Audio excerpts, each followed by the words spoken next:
make a quick video with a couple tips if you're using this Romabio Classico Lime Wash. The stuff's really thick. It's like clay. So you get a tub, 4-gallon tub, and it's full of that thick clay, kind of like sheetrock mud. Just pull it out, have a separate bucket and a paddle. Trying to start with a stick's about impossible. You can do it, but it's kind of a waste of time. Another tip after the paddle is when you're painting sections, because you can only paint so many feet before you have to stop. When you're painting a section, to make it blend properly, and that's wet, so it looks a little different, and that's dry, but there's not a stark line in between it, because when I finish a section, I brush it out thin like that in order to, this is just if you're brushing it, but sorry, garbage truck have to come by. If not, you'll get hard lines, like I made the mistake down here. You can kind of see right there, a hard line. So I'm gonna have to go back up there and kind of brush in some more paint to try to keep it from having such a hard line on it. This wall is really large and it's not easy to do. So that's one small tip.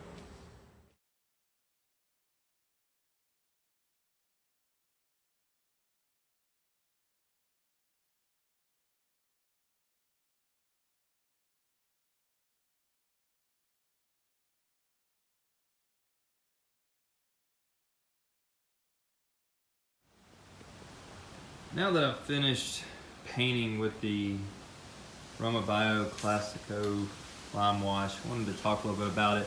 This is where I started in the house, and you see I was washing it, didn't really know what I was doing. Just kind of washing it real hard, making big spots, playing with the material. It's not the easiest thing. You see it's thin right here. It's not necessarily the easiest product to just pick up and grab and start using. You've got to really play with it a lot.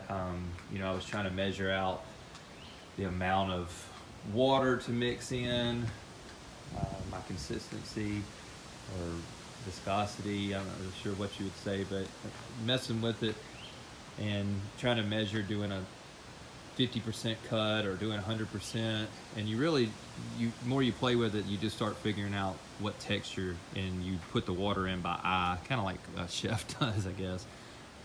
So then you see I sprayed a little different here. It changes around the house. Luckily it's in different areas. This is before I started feathering it in. You see that I've got some limes, so I really do need to come back and touch up the house, because I've got some areas like that where it's thick and then it's thin. You can see there's some other places where this is my north wall, so I had some issues with algae on this wall. I didn't get it off. I power washed and put a chemical on, but didn't get it off well enough, so you see where it bled through the paint right here. Even though the paint's pretty thick right here, that algae still went through. I had a lot of consultation with a guy who works for the company. I just called the 800 number, and it may be just because we're in the quarantine situation that he was at home, answered his cell phone, told me to keep his number. I sent him pictures. We talked a lot. He would send me videos and examples of things to use, just some tips. It was really good. His name's Joe. Joe, if you ever see this video, you know I'm talking about you, and you were a great help. I really appreciate you.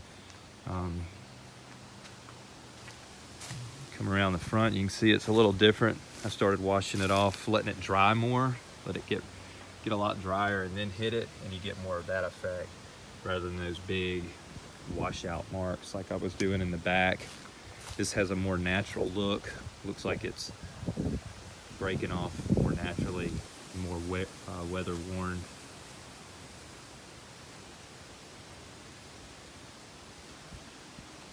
Anyway, it's a great product. I really like it. One great thing is that everywhere I spill it, I can just power wash it or wipe it off with a wet rag, and don't have to worry about, you know, it staining anything or destroying anything, because it just washes away. Once it's on the wall, it's on there, so you're good. But you can see it's got a real flat, chalky look. Beautiful product. Really, really happy with it. It's totally to change the look of my home, and a lot of the neighbors come by and say, "Wow, looks like you have a brand new house now."